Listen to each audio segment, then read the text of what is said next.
स्वागत है जी थोड़े सारिਆਂ ਦਾ स्पीकअप पंजाब ਦੀ पूरी टीम ਵੱਲੋਂ ਤੇ ਅੱਜ ਦੇ ਵਿਸ਼ੇਸ਼ ਪ੍ਰੋਗਰਾਮ 'ਚ ਅਸੀਂ ਤੁਹਾਡੀ ਮੁਲਾਕਾਤ ਕਰਾਉਣ ਜਾ ਰਹੇ ਹਾਂ ਜੀ ਉਰਦੂ ਸਾਹਿਤ ਦੇ ਬਹੁਤ ਹੀ ਮਕਬੂਲ ਨਾਮ ਪ੍ਰੋਫੈਸਰ ਮੁਹੰਮਦ ਰਫੀ ਨਾਲ।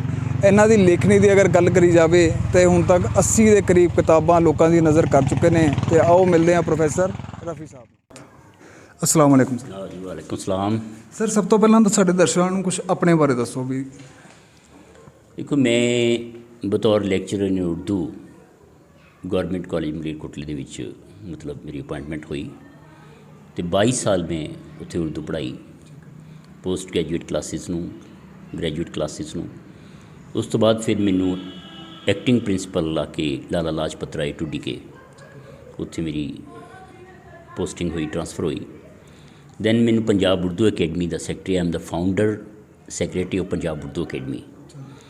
दैन उस तो बाद फिर पंजाब सरकार नूं डायरैक्टोरेट के जरूरत महसूस हुई तो मैं डिप्टी डायरैक्टर कॉलेजिस जोड़ा है वो लगाया तो मैं बतौर deputy director colleges government of Punjab 2017 they which retire होया।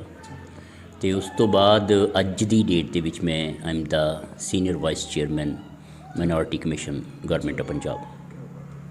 तो सर ज्वाइनिंग कदों हुई एज ए प्रोफैसर तुसी मतलब एज ए मैं ज्वाइन किया सी एज ए प्रोफैसर मतलब मैं एडहॉक तो 1983 के विच दैन फिर कमीशन के थ्रू आ गया सी मैं 92 के विच 1 में आया सी ते बाकी उर्दू पढ़ाई फिर बच्चों नूं। सर थोड़ी जो गल होंदी प्रोफैसर मुहम्मद रफ़ी का जब नाम आंदा तो एक बहुत ही ज़्यादा भाषावां का ज्ञान की मतलब थोड़े नाम के नाल जुड़दियां ने किन्नियां क भाषावां का ज्ञान है? देखो गल ये हैगी है भाषावां तो कुछ भी नहीं जस्ट तुहाडा जिहड़ा मैं ये गल दावे नाल कहना भी जिहड़ा बंदा एक जुबान जानदा है वो महीने डेढ़ महीने दे विच कोई भी जुबान नैक्सट जिहड़ी हैगी है वो सीख सकता है।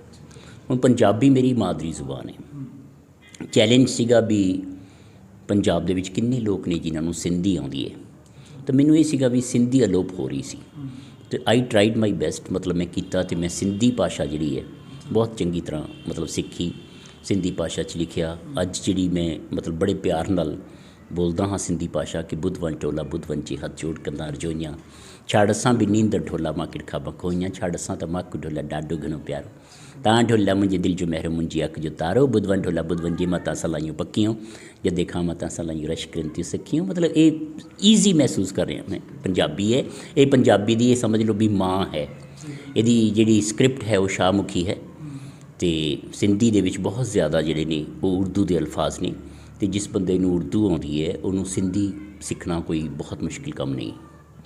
तो सर उर्दू ही क्यों चुनी तुसी मतलब एज ए प्रोफैसर एक सब्जैक्ट कोई भी हो सकता है तो उर्दू ही क्यों? नहीं गल ये पता की है जी गल ये नहीं इत्थे गल हमेशा इंडिया दे विच जिहड़ी गल है that is not of choice. तुसी ये देखो भी मेरे ख्याल च मैं ये गल कहना भी हो सकता है उर्दू भाषा दे विच मैं कमीशन दे विच अपीयर होया तो कमीशन दे विच मेरी अपॉइंटमेंट हुई बतौर लैक्चरर इन उर्दू हो सकता है ਉਹਦੇ ਵਿੱਚ ਕੰਪੀਟੀਸ਼ਨ ਬਹੁਤ ਘੱਟ ਹੋਵੇ ਹੋ ਸਕਦਾ ਹੈ ਉਹਦੇ ਵਿੱਚ ਕੋਈ ਬਹੁਤ ਅਮੀਰ ਨਾ ਹੋਵੇ ਕੋਈ ਮਤਲਬ ਜੇ ਹੋ ਸਕਦਾ ਇੱਕ ਫੇਅਰ ਸਿਲੈਕਸ਼ਨ ਹੋਈ ਹੋਵੇ ਤੇ ਜਿਹਦੇ ਵਿੱਚ ਮੇਰੀ ਸਿਲੈਕਸ਼ਨ ਹੋ ਗਈ ਅਦਰਵਾਈਜ਼ ਮਤਲਬ ਮੇਰੀਆਂ ਸਬਜੈਕਟ ਮੇਰੇ ਹੋਰ ਵੀ ਸੀ। ਮੈਂ I was the post graduate in economics pol science public ad sociology तो मतलब फारसी एटसेट्रा बट अपॉइंटमेंट मेरी हुई as lecture in Urdu I joined. तो सर उर्दू की हिस्टरी की गल करिए तो थोड़ा दर्शकों को ये चीज़ दसो भी उर्दू का इतिहास कितना पुराना जी कदों कदी लेंगे? देखो गल पता की है एक्चुअली उर्दू बारे बड़ी मिथ है। उर्दू हिंदुस्तानी जुबान है खड़ी बोली प्राकृत ब्रिज भाषा तो ये बारे एक गल बड़ी मशहूर हैगी है किसी बहुत ही मतलब परंपरावादी जिहड़ा शायर सी क्लासिकल रवायती शायर उसका एक शेर है कि इसको कौमों के तमद्दुन ने किया है पैदा इसको कौमों के तमद्दुन ने किया है पैदा कौन कहता है कि लश्कर की ज़ुबान है उर्दू। कई लोग ये कहते हैं भी क्योंकि फौजां सीगियां मुगल फौजां तो उन्हां दे विच मतलब उधरों मतलब लोग आए तो ईरान तो कुछ लोग आए तो वो फारसी ज़ुबान नाल लियाए तो फारसी ज़ुबान दे विच उर्दू ज़ुबान नाल आई भी उत्थे फौजां सीगियां क्योंकि वो अलग अलग सी कुछ पंजाबी सी कुछ मतलब उधर दी सीगियां साउथ ईस्ट वैस्ट तो कुछ सारे ईरानी तो वो मिक्स जी जुबान एक डिवेलप हो गई। ये कहते आम तौर पर मिथ है कि यह लश्कर की जुबान है ਔਰ ਭਾਰਤੀ ਲਸ਼ਕਰ ਦੀ ਜ਼ੁਬਾਨ ਹੈ, ਭਾਰਤ ਦੇ ਵਿੱਚ ਪੈਦਾ ਹੋਈ ਹੈ।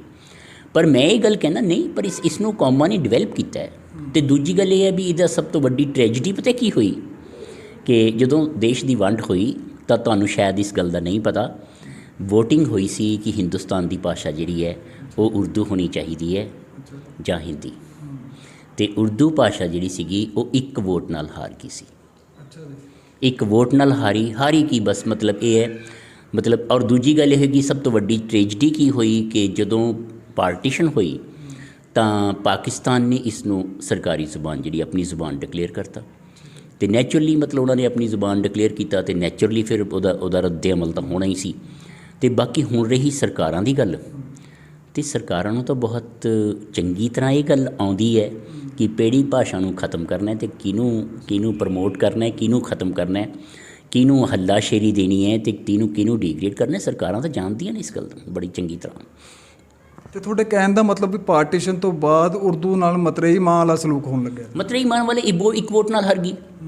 ਹਾਲਾਂਕਿ ਦੂਜੀ ਗੱਲ ਜੇ ਦੇਖੀਏ ਤਾਂ ਸਿਰਫ ਅਗਰ ਹਿੰਦੀ ਔਰ ਉਰਦੂ ਦੀ ਗੱਲ ਕਰੀਏ ਤਾਂ ਸਿਰਫ ਲਿਪੀ ਦਾ ਹੀ ਅੰਤਰ ਹੈ। ਦੇਖੋ ਆ ਬਾ ਐਟਸੈਟ, ਉਹ ਬੇ ਹੈ ਉਹ ਬਾ ਹੈ, ਉਹ ਆ ਹੈ ਉਹ ਅਲਿਫ ਹੈ, ਉਹ ਪੇ ਹੈ ਉਹ ਪਾ ਹੈ। ਕੀ ਫ਼ਰਕ ਪਿਆ? ਸਿਰਫ ਮਤਲਬ ਸਕ੍ਰਿਪਟ ਦਾ ਹੀ ਫ਼ਰਕ ਪਿਆ, ਅਦਰਵਾਈਜ਼ ਤਾਂ ਕੁਛ ਵੀ ਨਹੀਂ। ਜੇ ਅੱਜ ਕਹਿ ਲਈਏ ਵੀ ਉਰਦੂ ਜਿਹੜੀ ਹੈ ਉਹ ਹਿੰਦੁਸਤਾਨੀ ਭਾਸ਼ਾ ਹੈ। ਤੁਸੀਂ ਇਮੈਜਿਨ ਕਰੋ, ਮੇਰਾ ਮੌਕਾ ਮਿਲਿਆ ਇੱਕ ਵਾਰੀ ਜਾਣ ਦਾ ਮੱਧ ਪ੍ਰਦੇਸ਼, ਮੈਨੂੰ ਬਹੁਤ ਖੁਸ਼ੀ ਹੋਈ। ਮੱਧ ਪ੍ਰਦੇਸ਼ ਹਿੰਦੁਸਤਾਨ ਦਾ ਇੱਕ ਅਜਿਹਾ ਇਲਾਕਾ ਹੈ, ਇੱਕ ਅਜਿਹਾ ਸਟੇਟ ਹੈ। ਜਦੋਂ ਮੈਂ ਉਹਨਾਂ ਨਾਲ ਗੱਲ ਕੀਤੀ ਵੀ ਤੁਹਾਡੀ ਭਾਸ਼ਾ ਕੀ ਹੈ, ਕਹਿੰਦੇ ਹਿੰਦੁਸਤਾਨੀ। ਔਰ ਉਹਨਾਂ ਦਾ ਬਿਲਕੁਲ ਇੱਕ ਸੰਦੇਸ਼ ਹੈ कि भूल जाओ कि तुम कौन हो, तुम्हारा मज़हब क्या है, तुम्हारी ज़ात क्या है, तुम्हारा रंग क्या है, तुम्हारी नस्ल क्या है, याद रखो कि तुम भारतीय हो, सिर्फ भारतीय, तुम हिंदुस्तानी हो, सिर्फ हिंदुस्तानी। ਉਹਨਾਂ ਦੀ ਮੱਧ ਪ੍ਰਦੇਸ਼ ਦੀ ਆਪਣੀ ਕੋਈ ਭਾਸ਼ਾ ਨਹੀਂ। ਉਹ ਅਗਰ ਉਹਨਾਂ ਨਾਲ ਗੱਲ ਕਰਦੇ, ਉਹ ਕਹਿੰਦੇ ਨੇ ਵੀ ਸਾਡੀ ਭਾਸ਼ਾ ਜਿਹੜੀ ਹੈਗੀ ਹੈ ਉਹ ਹਿੰਦੁਸਤਾਨੀ ਹੈ, ਅਤੇ ਉਹ ਬੜੇ ਪਿਆਰ ਨਾਲ ਹਿੰਦੁਸਤਾਨੀ ਬੋਲਦੇ ਨੇ। ਕੋਈ ਰੌਲਾ ਨਹੀਂ, ਕੋਈ ਕਾਹਦਾ ਰੌਲਾ ਹੈ। ਅਤੇ ਸਰ ਅੱਜ ਦੇ ਪ੍ਰੈਜੈਂਟ ਹਾਲਾਤਾਂ ਦੀ ਗੱਲ ਕਰੀ ਜਾਵੇ ਤਾਂ ਜਿਹੜੀ ਨਵੀਂ ਨੌਜਵਾਨ ਪੀੜ੍ਹੀ ਹੈ, ਨਵੀਂ ਜਨਰੇਸ਼ਨ ਹੈ, ਉਹ ਉਰਦੂ ਤੋਂ ਮਤਲਬ ਪਿੱਛੇ ਵੱਲ ਹਟਦੀ ਜਾ ਰਹੀ ਹੈ। ਉਹਨਾਂ ਦਾ ਇੰਨਾ ਇੰਟਰਸਟ ਨਾ ਅਸਲੀ ਪਤਾ ਕੀ ਹੈ ਸਰ, ਨਵੀਂ ਜਨਰੇਸ਼ਨ ਦੀ ਟ੍ਰੈਜਡੀ ਇਹ ਹੈ ਕਿ ਅਸੀਂ ਲੋਕ ਜਿਹੜੇ ਸੀਗੇ, ਸਾਡੀ ਜਿਹੜੀ ਜਨਰੇਸ਼ਨ ਸੀਗੀ, ਅਸੀਂ ਬਹੁਤ ਜ਼ਿਆਦਾ ਇੰਟੈਲੀਜੈਂਟ ਨਹੀਂ ਸੀ, ਪਰ ਅਸੀਂ ਹਾਰਡ ਵਰਕਿੰਗ ਸੀ, ਲੇਬੋਰੀਅਸ ਸੀਗੇ। ਹੁਣ ਦੀ ਜਿਹੜੀ ਜਨਰੇਸ਼ਨ ਹੈ ਉਹ ਬਹੁਤ ਇੰਟੈਲੀਜੈਂਟ ਹੈ, ਔਰ ਇਹੀ ਸਭ ਤੋਂ ਵੱਡੀ ਉਹਦੀ ਟ੍ਰੈਜਡੀ ਹੈ ਕਿ ਉਹ ਇੰਟੈਲੀਜੈਂਟ ਹੈ। ਇਸ ਕਰਕੇ ਇੰਟੈਲੀਜੈਂਟ ਲੋਕ ਅਗਰ ਹਾਰਡ ਵਰਕਿੰਗ ਵੀ ਹੋਣ ਤਾਂ ਮਤਲਬ ਹੁਣ ਤੁਸੀਂ ਗੱਲ ਕਰਦੇ ਹੋ ਉਰਦੂ ਦੀ, ਉਹ ਹਿੰਦੀ ਕਿਹੜਾ ਪੜ੍ਹਦੇ ਨੇ, ਪੰਜਾਬੀ ਕਿਹੜਾ ਪੜ੍ਹਦੇ ਨੇ, ਅੰਗਰੇਜ਼ੀ ਉਹਨਾਂ ਨੂੰ ਆਉਂਦੀ ਨਹੀਂ, ਪੰਜਾਬੀ ਨੂੰ ਮਤਲਬ ਪਿਛਾਂ ਖਿਚੂ ਭਾਸ਼ਾ ਸਮਝਦੇ ਨੇ, ਹਿੰਦੀ ਬੋਲਦੇ ਨੇ, ਉਹਨੂੰ ਇੱਦਾਂ ਲੱਗਦਾ ਵੀ ਫੀਮੇਲ ਭਾਸ਼ਾ ਹੈਗੀ ਹੈ, ਜਦ ਕਿ ਭਾਸ਼ਾ ਤਾਂ ਸਾਰੀਆਂ ਫੀਮੇਲ ਨੇ। ਇਸ ਕਰਕੇ ਪਤਾ ਕੀ ਹੈ, ਜਿਹੜਾ ਲਿਖਣ ਪੜ੍ਹਨ ਦਾ ਜਿਹੜਾ ਰਿਵਾਜ ਹੈ ਨਾ, ਤੁਸੀਂ ਇਹ ਦੇਖੋ, ਮੈਂ ਡਿਪਟੀ ਡਾਇਰੈਕਟਰ ਸੀ ਜਦੋਂ ਕਾਲਜਸ, ਮੇਰੇ ਕੋਲ ਲਾਇਬ੍ਰੇਰੀ ਦਾ ਵਿੰਗ ਮੇਰੇ ਕੋਲ ਰਿਹਾ, ਪੰਜਾਬ ਦੀਆਂ ਲਾਇਬ੍ਰੇਰੀਆਂ ਦੇ ਵਿੰਗ ਮੇਰੇ ਕੋਲ ਰਿਹਾ, ਅਤੇ ਜਿੰਨੀ ਵੀ ਲੋਕਾਂ ਦੀ ਜਿਹੜੀ ਲਾਇਬ੍ਰੇਰੀ ਜਾਣ ਦੀ ਹੈਬਿਟ ਸੀਗੀ ਸਰ, ਉਹ ਖਤਮ ਹੋ ਗਈ। ਮਤਲਬ ਹੁਣ ਲਾਇਬ੍ਰੇਰੀਆਂ ਦੇ ਵਿੱਚ ਬੈਠ ਕੇ ਲੋਕ ਕਿਤਾਬਾਂ ਪੜ੍ਹਦੇ ਹੀ ਨਹੀਂ। ਮਤਲਬ ਇੰਟਰਨੈਟ ਨੇ ਮੇਰਾ ਖਿਆਲ ਹੈ ਜੋ ਲਾਇਬ੍ਰੇਰੀਆਂ ਦਾ ਬੁਰਾ ਹਾਲ ਕੀਤਾ ਹੈ, ਅਤੇ ਬਹੁਤ ਬੁਰਾ ਹਾਲ ਹੈ। ਮਤਲਬ ਲੋਕ ਪੜ੍ਹਨ ਦਾ, ਹੁਣ ਤੁਸੀਂ ਇਹ ਦੇਖੋ ਵੀ ਕਿੰਨੇ ਕੁ ਲੋਕ ਨੇ ਜਿਹੜੇ ਰਾਈਟਰ ਬਣਦੇ ਨੇ, ਕਿੰਨੇ ਕੁ ਲੋਕ ਨੇ ਜਿਹੜੇ ਪੜ੍ਹਦੇ ਨੇ। ਬਾਕੀ ਜਿਹੜੀ ਨੀਅਰ ਅਬਾਊਟ ਜਿਹੜੀ ਲਿਟਰੇਚਰ ਸੀਗਾ, ਅਦਬ ਸਾਹਿਤ, ਉਹਨੂੰ ਲੱਚਰਤਾ ਨੇ ਖਤਮ ਕਰਤਾ। ਸਰ ਲੋਕ ਭਾਸ਼ਾਵਾਂ ਦੀ ਗੱਲ ਕਰੀਏ, ਹਿੰਦੀ, ਪੰਜਾਬੀ, ਉਰਦੂ, ਇਹਨਾਂ ਸਾਰਿਆਂ ਉੱਪਰ ਕਿਤੇ ਨਾ ਕਿਤੇ ਜਾ ਕੇ ਅੰਗਰੇਜ਼ੀ ਹਾਵੀ ਹੋ ਰਹੀ ਹੈ ਜੀ। ਮਤਲਬ ਲੋਕ ਜ਼ਿਆਦਾ ਇੰਗਲਿਸ਼ ਨੂੰ ਜ਼ਿਆਦਾ ਪ੍ਰੈਫਰ ਕਰਦੇ ਨੇ, ਤਾਂ ਉਸ ਚੀਜ਼ ਬਾਰੇ ਨੂੰ ਕਿਵੇਂ ਦੇਖਦੇ? ਐਕਚੁਅਲੀ ਪਤਾ ਕੀ ਹੈ ਸਰ, ਮਤਲਬ ਸਾਡੇ ਅੰਦਰ ਨਾ ਅਜੇ ਕੰਪਲੈਕਸ ਜਿਹੜਾ ਹੈਗਾ ਉਹ ਲੱਥਿਆ ਨਹੀਂ। ਸਾਨੂੰ ਇੱਦਾਂ ਲੱਗਦਾ ਹੈ ਵੀ ਜੇ ਅਸੀਂ ਪੈਂਟ ਪਾ ਲਾਂਗੇ, ਕੋਟ ਪਾ ਲਾਂਗੇ, ਅਤੇ ਜਦ ਕਿ ਮੇਰਾ ਖਿਆਲ ਹੈ ਜੇ ਆਪਾਂ ਪੰਜਾਬੀ ਭਾਸ਼ਾ ਦੇਖੀਏ, ਤੁਸੀਂ ਇਹ ਦੇਖੋ ਵੀ ਪਟਿਆਲਾ ਸ਼ਾਹੀ ਜਿਹੜਾ ਕੁੜੀਆਂ ਦੇ ਸੂਟ ਪਾਇਆ ਹੋਇਆ, ਅਤੇ ਘੱਟੋ ਘੱਟ ਕੁੜੀਆਂ ਤਾਂ ਲੱਗਦੀਆਂ ਨੇ। ਹੁਣ ਮੰਨ ਲਓ ਕੁੜੀ ਦੇ ਪੈਂਟ ਪਾਈ ਹੋਈ ਹੈ, ਮੰਨ ਲਓ ਬਾਪ ਨਾਲ ਜਾ ਰਿਹਾ ਹੈ, ਅਤੇ ਕੁੜੀ ਦੇ ਇਹੋ ਜਿਹਾ ਡਰੈਸ ਪਾਇਆ ਹੋਇਆ ਹੈ ਕਿ ਨਾ ਕੁੜੀ ਨੂੰ ਵੀ ਸ਼ਰਮ ਆ ਰਹੀ ਹੈ ਅਤੇ ਬਾਪ ਨੂੰ ਵੀ ਸ਼ਰਮ ਆ ਰਹੀ ਹੈ। ਨੈਚੁਰਲੀ ਪ੍ਰੋਬਲਮ ਤਾਂ ਆਉਂਦੀ ਹੈ ਸਾਰੀ ਇਸ ਗੱਲ ਦੀ। ਇਸ ਕਰਕੇ ਮਤਲਬ ਜੋ ਵੀ ਭਾਸ਼ਾ ਜਿਹੜੀ ਹੈਗੀ ਹੈ, ਵਟ ਐਵਰ ਇਟ ਇਜ਼, ਅਤੇ ਉਹਦਾ ਆਪਣਾ ਇੱਕ ਮਤਲਬ ਜਿਹੜਾ ਹੈਗਾ ਮੁਕਾਮ ਹੈ, ਉਹਦਾ ਆਪਣਾ ਇੱਕ ਰਵੱਈਆ, ਅਤੇ ਦੂਜੀ ਗੱਲ ਬੰਦੇ ਦੀ ਆਪਣਾ ਇੰਟਰਸਟ ਵੀ ਹੈ। ਹੁਣ ਜਿਵੇਂ ਮੈਂ ਆਪਣੀ ਪਰਸਨਲ ਗੱਲ ਕਰਾਂ, ਪੰਜਾਬੀ ਜਿਹੜੀ ਹੈ ਮੇਰੀ ਮਦਰ ਟੰਗ ਹੈ, ਪੰਜਾਬੀ ਮੈਨੂੰ ਆਉਣੀ ਚਾਹੀਏ। ਪੰਜਾਬੀ ਦੇ ਵਿੱਚ ਮੈਂ ਬਹੁਤ ਲਿਖਿਆ, ਮੇਰੀ ਕਾਲੇ ਚਿੱਟੇ ਅੱਖਰ, ਸਤਰੰਗੀਆਂ ਡੋਰਾਂ, ਮੇਰੀ 7 ਵੋਲੀਅਮ ਦੇ ਵਿੱਚ ਕਿਤਾਬ ਹੈ। ਤੁਸੀਂ ਦੇਖੋ ਪੰਜਾਬੀ ਨਾਲ ਪਿਆਰ ਭਲਾ ਕਿਉਂ ਹੋਵੇ ਨਾ, ਰਫੀ ਮੁਹੰਮਦਾ, ਇਹ ਮੇਰੀ ਮਾਂ ਬੋਲੀ ਹੈ।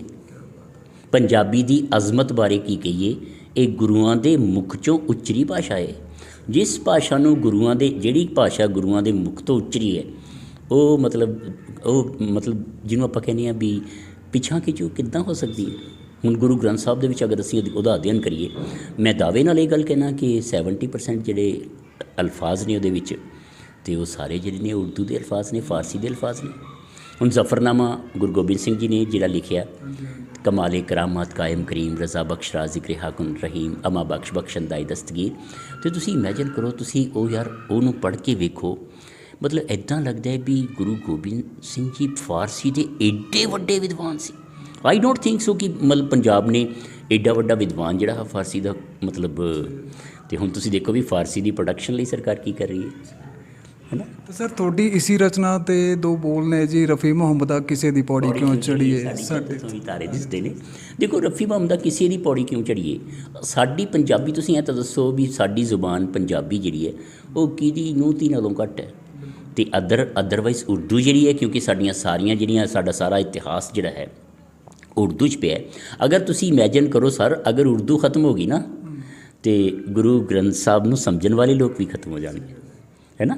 ਉਹ ਤਾਂ ਤੁਸੀਂ ਦੇਖੋ ਕਿੰਨਾ ਮਤਲਬ ਉਹਦੇ ਵਿੱਚ ਤੁਸੀਂ ਇਹ ਦੇਖੋ, ਮਿਹਰਬਾਨ ਸਾਹਿਬ ਮਿਹਰਬਾਨ ਤੂੰ ਕਾਹੇ ਡੋਲੇ ਪ੍ਰਾਣੀਆਂ ਤੁਧ ਰਾਖੇਗਾ ਸਿਰਜਨਹਾਰ, ਜਿਨ ਪੈਦਾਇਸ਼ ਤੂੰ ਕੀਆ ਸੋਈ ਦੇ ਆਧਾਰ, ਜਿਹਨੂੰ ਪਾਈ ਮੇਦਨੀ ਸੋਈ ਕਰ ਤਸਾਰ, ਕਟ ਕਟ ਮਾਲਿਕ ਦਿਲਾ ਕਾ ਸੱਚਾ ਪਰਦਿਗਾਰ, ਕੁਦਰਤ ਕੀਮ न ਜਾਣੀਏ ਵੱਡਾ ਬੇਪਰਵਾਹ, ਕਰ ਬੰਦੇ ਤੂੰ ਬੰਦਗੀ ਜਿਚਰ ਕਟ ਮੇ ਸਾ, ਤੂੰ ਸਮਰੱਥ ਅਕਥ ਅਗੋਚਰ ਜਿਉ ਪਿੰਡ ਤੇਰੀ ਰਾਸ, ਰਹਿਮ ਤੇਰੀ ਸੁਖ ਪਾਇਆ ਸਦਾ ਨਾਨਕ ਕੀ ਅਰਦਾਸ।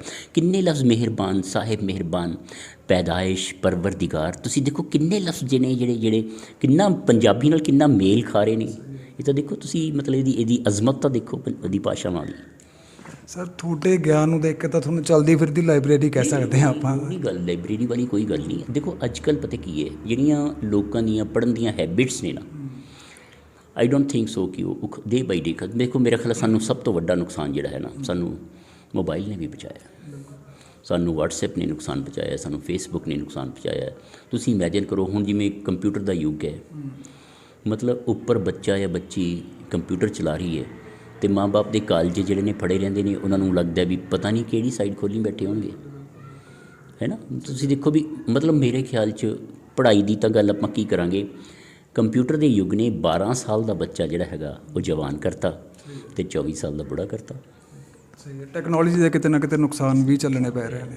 ਅਤੇ ਸਰ ਜੇ ਉਰਦੂ ਭਾਸ਼ਾ ਦੀ ਗੱਲ ਕਰੀਏ ਜਾਵੇ ਤਾਂ ਇਹਨਾਂ ਦੇ ਸੁਧਾਰ ਲਈ ਤੁਸੀਂ ਕਿਵੇਂ ਦੇਖਦੇ ਹੋ ਵੀ ਸਰਕਾਰ ਨੂੰ ਕੀ ਕਦਮ ਚੁੱਕਣੇ ਚਾਹੀਦੇ ਨੇ? ਦੇਖੋ ਸਰਕਾਰ ਨੇ ਮੇਰੇ ਖਿਆਲ ਹੈ ਹੁਣ ਪਿੱਛੇ ਜੇ ਉਰਦੂ ਦੀਆਂ ਪੰਜਾਬ ਸਰਕਾਰ ਉਰਦੂ ਲਈ ਕਾਫੀ ਕੁਛ ਕਰ ਰਹੀ ਹੈ, ਅਤੇ ਸਾਡੇ ਕੋਲ ਮਾਈਨੋਰਟੀ ਕਮਿਸ਼ਨ, ਅਗਰ ਕੋਈ ਉਰਦੂ ਨਾਲ ਕੋਈ ਧੱਕਾ ਹੁੰਦਾ ਕਿਤੇ ਵੀ ਆਰ ਦੇਅਰ, ਅਤੇ ਪੰਜਾਬ ਸਰਕਾਰ ਨੇ, ਸ਼ਾਇਦ ਤੁਹਾਨੂੰ ਨਹੀਂ ਪਤਾ, ਉਰਦੂ ਦੀਆਂ ਪੋਸਟਾਂ ਜਿਹੜੀਆਂ ਨੇ ਉਹ ਬਾਕਾਇਦਾ ਤੌਰ 'ਤੇ ਉਹ ਕੱਢੀਆਂ ਹੋਈਆਂ ਨੇ। ਅਤੇ ਅਗਰ ਕਿਤੇ ਪ੍ਰਾਇਮਰੀ ਸਕੂਲ ਦੇ ਵਿੱਚ ਅਗਰ ਕੋਈ ਡਿਮਾਂਡ ਕਰਦਾ ਵੀ ਜੀ ਬੱਚਾ ਕਹਿੰਦਾ ਵੀ ਮੈਨੇ ਉਰਦੂ ਪੜ੍ਹਨੀ ਹੈ, ਅਤੇ ਪੰਜਾਬ ਸਰਕਾਰ ਮੇਰੇ ਖਿਆਲ ਹੈ ਉਹਦੇ ਲਈ ਟੀਚਰ ਦਾ ਪ੍ਰਬੰਧ ਜਿਹੜਾ ਹੈਗਾ ਉਹ ਕਰ ਦੇਗੀ, ਕੋਈ ਪ੍ਰੋਬਲਮ ਨਹੀਂ ਹੈਗੀ। ਮਤਲਬ ਕੋਈ ਰੌਲਾ ਨਹੀਂ, ਪੰਜਾਬ ਦੇ ਵਿੱਚ Urdu is quite safe, Punjab ਦੇ ਵਿੱਚ ਉਰਦੂ ਨੂੰ ਕੋਈ ਪ੍ਰੋਬਲਮ ਨਹੀਂ। ਜਿੰਨੀ ਦੇਰ ਤੱਕ ਮੇਰੀ ਗੱਲ ਸੁਣੋ, ਉਰਦੂ ਔਰ ਫਾਰਸੀ ਨੂੰ ਪੰਜਾਬ ਦੇ ਵਿੱਚ ਕੋਈ ਪ੍ਰੋਬਲਮ ਨਹੀਂ, ਕਿਉਂਕਿ ਸਿੱਧੀ ਗੱਲ ਹੈ, ਫਾਰਸੀ ਜਿਹੜੀ ਹੈ ਉਹ ਵੀ ਗੁਰੂਆਂ ਦੇ ਮੁਖ 'ਚੋਂ ਉਚਰੀ ਹੈ, ਗੁਰੂਆਂ ਨੇ ਉਹਨੂੰ ਕ੍ਰੀਏਟ ਕੀਤਾ। ਇਸ ਕਰਕੇ ਉਰਦੂ ਦਾ ਤਾਂ ਕੋਈ, ਮੇਰਾ ਖਿਆਲ ਹੈ ਉਰਦੂ ਦਾ ਫਿਊਚਰ ਜਿਹੜਾ ਹੈਗਾ ਕੋਈ ਬਹੁਤ ਡਾਰਕ ਨਹੀਂ ਹੈਗਾ। ਸਰ ਕਿਤੇ ਨਾ ਕਿਤੇ ਆਮ ਬੰਦੇ ਦੀ ਅਗਰ ਗੱਲ ਕਰੀ ਜਾਵੇ ਤਾਂ ਉਹਦੇ ਦਿਲ ਦੇ ਵਿੱਚ ਕਿਤੇ ਨਾ ਕਿਤੇ ਇਹ ਰਹਿ ਜਾਂਦਾ ਵੀ ਉਰਦੂ ਸਿਰਫ ਮੁਸਲਮਾਨਾਂ ਦੀ ਜਾਂ ਮੁਸਲਿਮ ਦੀ ਹੀ ਭਾਸ਼ਾ ਹੈ। ਕਿਤੇ ਨਾ ਕਿਤੇ ਇਹ ਚੀਜ਼ ਨੂੰ ਕਿਵੇਂ ਦੇਖਦੇ ਹੋ? ਐਕਚੁਅਲੀ ਪਤਾ ਕੀ ਹੈ, ਇਹਦੇ ਵਿੱਚ ਕਸੂਰ ਕੀ ਹੈ, ਮਤਲਬ ਮੋਸਟਲੀ ਜਿਹੜੇ ਰਾਈਟਰ ਨੇ ਉਰਦੂ ਦੇ, ਜਿਹੜੇ ਰਾਈਟਰ ਨੇ ਉਹ ਜਿਵੇਂ ਹੁਣ ਇਹਨਾਂ ਨੇ ਕੀ ਕੀਤਾ, ਅਲਾਮਾ ਇਕਬਾਲ, ਮੈਂ ਸਮਝਦਾ ਅਲਾਮਾ ਇਕਬਾਲ ਬਹੁਤ ਵੱਡੇ ਰਾਈਟਰ ਹੈ, ਪਰ ਕਿਉਂਕਿ ਉਹਨਾਂ ਨੇ ਆਪਣੀ ਸ਼ਾਇਰੀ ਦਾ ਰੁਖ ਜਿਹੜਾ ਸੀਗਾ ਉਹ ਧਰਮ ਵੱਲ ਮੋੜਤਾ, ਇਸ ਕਰਕੇ ਉਹ ਨੋਬਲ ਪ੍ਰਾਈਜ਼ ਨਹੀਂ ਲੈ ਸਕੇ, ਹੈ ਨਾ। ਦੂਜੀ ਗੱਲ ਇਹ ਹੈਗੀ ਆ ਵੀ ਕਿਉਂਕਿ ਉਰਦੂ ਦੇ ਸਿਰਕੱਢ ਜਿਹੜੇ ਰਾਈਟਰ ਹੋਏ ਨੇ ਉਹ ਮੁਸਲਮਾਨ ਸੀ। ਅਦਰਵਾਈਜ਼ ਜੇ ਆਪਾਂ ਦੇਖੀਏ ਕਿੰਨੇ ਕੁ ਲੋਕ ਜਾਣਦੇ ਨੇ ਵੀ ਚੱਕਬਸਤ ਜਿਹੜਾ ਸੀਗਾ ਉਹ ਉਰਦੂ ਦਾ ਬਹੁਤ ਵੱਡਾ ਰਾਈਟਰ ਸੀ। ਕਿੰਨੇ ਕੁ ਲੋਕ ਜਾਣਦੇ ਨੇ ਕਿ ਰਘੂਪਤੀ ਸਹਾਏ, ਫਿਰਾਕ ਗੋਰਖਪੁਰੀ ਕਿੱਡਾ ਵੱਡਾ, ਮਤਲਬ ਬਹੁਤ ਬੜਾ ਨਾਮ ਹੈ। ਕਿੰਨੇ ਕੁ ਲੋਕ ਜਾਣਦੇ ਨੇ ਇਹਨਾਂ ਲੋਕਾਂ ਨੂੰ, ਮਤਲਬ ਇਹਨਾਂ ਨੂੰ ਇਹ ਰਾਈਟਰ। ਹੁਣ ਇਸ ਤੋਂ ਇਲਾਵਾ ਮੇਰੇ ਖਿਆਲ ਜੇ ਆਪਣੀ ਫਿਕਸ਼ਨ ਦੇ ਵਿੱਚ ਦੇਖੀਏ ਤਾਂ ਫਿਕਸ਼ਨ ਦੇ ਵਿੱਚ ਦੇਖੋ, ਉਰਦੂ ਅਫਸਾਨੇ ਦੇ ਵਿੱਚ ਅਗਰ ਦੇਖ ਲਈਏ ਤੁਸੀਂ, ਦੇਖੋ ਟਰਾਈਐਂਗਲ ਕਿੰਨੀ ਪਾਵਰਫੁਲ ਟਰਾਈਐਂਗਲ ਹੈ। ਇੱਕ ਪਾਸੇ ਮੰਟੋ ਬੈਠਾ ਹੈ, ਇੱਕ ਸਾਦਤ ਹਸਨ ਮੰਟੋ ਉਰਦੂ ਮੁਸਲਮਾਨ, ਇੱਕ ਪਾਸੇ ਰਜਿੰਦਰ ਸਿੰਘ ਬੇਦੀ ਬੈਠਾ ਹੈ, ਉਹ ਸਿੱਖ ਤੇ ਇੱਕ ਪਾਸੇ ਕ੍ਰਿਸ਼ਨ ਚੰਦਰ ਬੈਠਾ ਤੇ ਔਰ ਹੋਰ ਤੁਹਾਨੂੰ ਗੱਲ ਦੱਸਾਂ, ਤਿੰਨ ਹੀ ਪੰਜਾਬੀ ਨੇ। ਕਿੱਡੀ ਵੱਡੀ ਗੱਲ ਹੈ। ਔਰ ਅਫਸਾਨਾ, ਔਰ ਅਗਰ ਡਰਾਮੇ ਦੀ ਗੱਲ ਕਰਦੇ ਹਾਂ, ਅਫਸਾਨੇ ਦੀ ਗੱਲ ਕਰਦੇ ਹਾਂ, ਤਾਂ ਪੰਜਾਬ ਤਾਂ ਉਰਦੂ ਦਾ ਬਹੁਤ ਵੱਡਾ ਸਕੂਲ ਹੈ। ਅਤੇ ਹੁਣ ਵੀ ਮੇਰੇ ਖਿਆਲ ਇਹਦਾ ਜਿਹੜਾ ਗੜ੍ਹ ਹੈ, ਮੈਂ ਇਹ ਗੱਲ ਦਾਅਵੇ ਨਾਲ ਕਹਿਣਾ ਕਿ ਮਲੇਰਕੋਟਲਾ ਜਿਹੜਾ ਹੈਗਾ ਇਸ ਟਾਈਮ, ਅਤੇ ਮਲੇਰਕੋਟਲੇ ਦੇ ਵਿੱਚ ਉਰਦੂ ਦਾ ਚਿਰਾਗ ਬੜਾ ਰੌਸ਼ਨ ਹੈ। ਅਤੇ ਸਾਨੂੰ ਉਰਦੂ ਤੋਂ ਖੁਸ਼ਾਇਨ ਤਵੱਕੁਆਤ ਵੀ ਨੇ। ਕੋਈ ਐਸੀ ਘਬਰਾਉਣ ਵਾਲੀ ਕੋਈ ਲੋੜ ਨਹੀਂ। ਸਾਡੇ ਬੱਚੇ ਪੜ੍ਹਦੇ ਨੇ। ਈਵਨ ਦੈਨ ਜਿੰਨੀ ਦੇਰ ਤੱਕ ਦੇਖੋ, ਜਿੰਨੀ ਦੇਰ ਤੱਕ ਆਦਿ ਗ੍ਰੰਥ ਸਾਡੇ, ਚਾਹੇ ਕੁਰਾਨ ਸ਼ਰੀਫ ਦੀ ਭਾਸ਼ਾ ਅਰਬੀ ਹੈ ਅਤੇ ਚਾਹੇ ਜ਼ਫਰਨਾਮਾ ਹੈ, ਅਤੇ ਇਸ ਕਰਕੇ ਜ਼ੁਬਾਨਾਂ ਨੂੰ ਕੋਈ ਬਾਹਲੀ ਚਿੰਤਾ ਕਰਨ ਦੀ ਲੋੜ ਨਹੀਂ।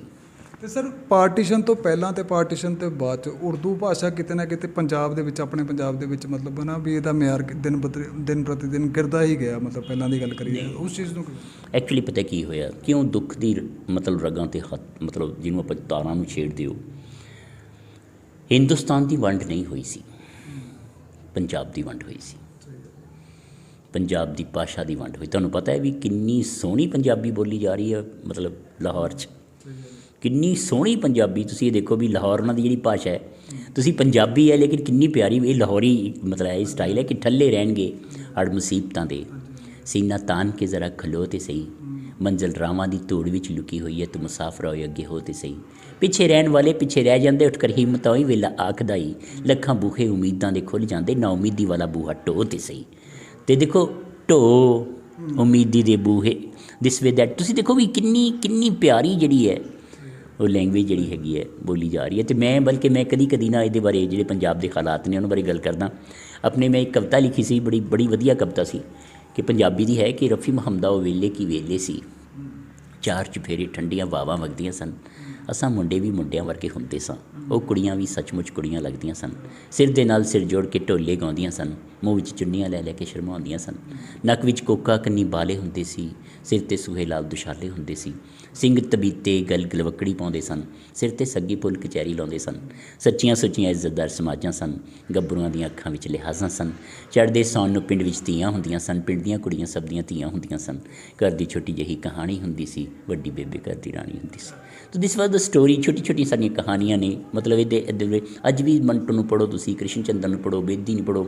ਬੇਦੀ ਜ਼ੱਲਾ ਆਪਣੇ ਦੁੱਖ ਮੁਝੇ ਦੇ ਦੋ ਲਾਜਵੰਤ ਥੀ, ਬਿਲਕੁਲ ਇੱਕ ਚਾਦਰ ਮੈਲੀ ਸੀ। ਬਿਲਕੁਲ ਐਵੇਂ ਜਿਵੇਂ ਪੰਜਾਬ ਅਤੇ ਪੰਜਾਬੀਅਤ ਜਿਹੜੀ ਹੈ ਤੁਹਾਡੇ ਅੱਖਾਂ ਦੇ ਸਾਹਮਣੇ ਆ ਜਾਏਗੀ। ਇਸ ਕਰਕੇ ਕੋਈ ਪ੍ਰੋਬਲਮ ਨਹੀਂ। ਕੁਛ ਇਹਨਾਂ ਦੇ ਹੁਣ ਜਿਵੇਂ ਮੰਟੋ ਦਾ ਸਾਰਾ ਕਲਾਮ ਜਿਹੜਾ ਹੈਗਾ ਉਹ ਹਿੰਦੀ ਦੇ ਵਿੱਚ ਵੀ ਟਰਾਂਸਲੇਸ਼ਨ ਹੋ ਚੁੱਕਿਆ।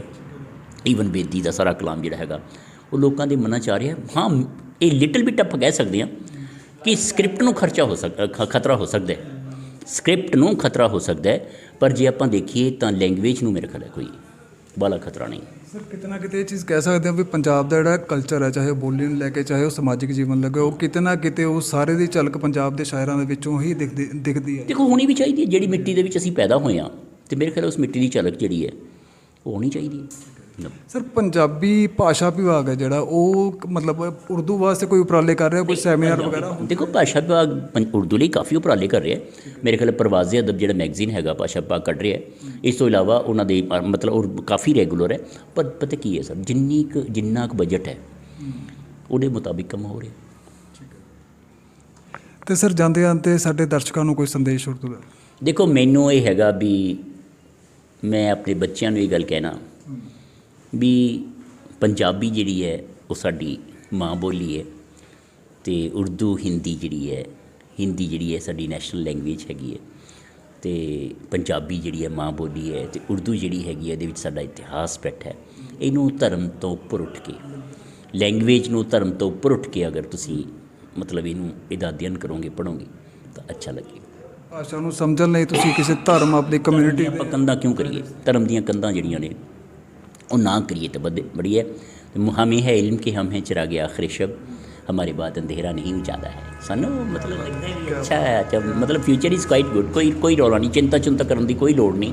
ਲੈਂਗੁਏਜਿਸ ਨੂੰ ਕੁਛ ਨਹੀਂ ਹੁੰਦਾ, ਸੰਭਾਲ ਲੈਣਗੇ ਲੋਕ, ਬੜਾ ਵਧੀਆ ਲੱਗੇਗਾ। ਅਤੇ ਬਾਕੀ ਬੱਚਿਆਂ ਨੂੰ ਚਾਹੀਦਾ, ਇੰਨੀ ਗੱਲ ਹੈਗੀ ਹੈ ਵੀ ਜਿੰਨੇ ਸਾਡੇ ਬੱਚੇ ਇੰਟੈਲੀਜੈਂਟ ਹੈ, ਅਗਰ ਉਹ ਹਾਰਡ ਵਰਕਿੰਗ, ਲੈਬੋਰੀਅਸ, ਮਿਹਨਤੀ ਵੀ ਹੋ ਜਾਣ ਤਾਂ ਮੇਰਾ ਖਿਆਲ ਹੈ ਸਰ, ਕਵਿਤਾ ਜਾਂ ਸਾਹਿਤ ਲੈ ਲਓ, ਸਾਹਿਤ ਕਹਿ ਲਓ, ਆਮ ਬੰਦੇ ਦੇ ਜੀਵਨ ਪੱਧਰ 'ਤੇ ਕੋਈ ਅਸਰ ਛਾਪ ਛੱਡਦੀ ਹੈ ਤੁਹਾਡੇ?